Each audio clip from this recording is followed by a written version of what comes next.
Baloch rebels మరోసారి రెచ్చిపోయారు. పాకిస్తాన్ సైన్యం బెలూచ్ ప్రాంతాన్ని తిరిగి స్వాధీనం చేసుకోవడానికి చేస్తున్న ప్రయత్నాన్ని తిప్పికొట్టారు.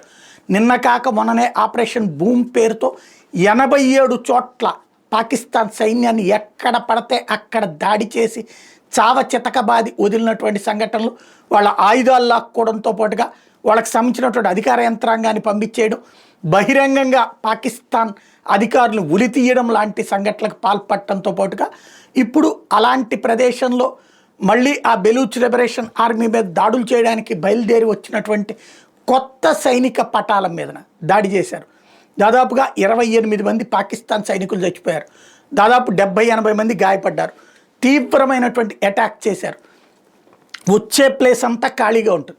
ఓన్లీ ఎయిర్ అటాక్ చేయాలి, మిస్సైల్ అటాక్ చేయాలి. స్వదేశంలో ఉన్నటువంటి తీవ్రవాదుల మీద మిస్సైల్ అటాక్ చేయడం అసాధ్యం.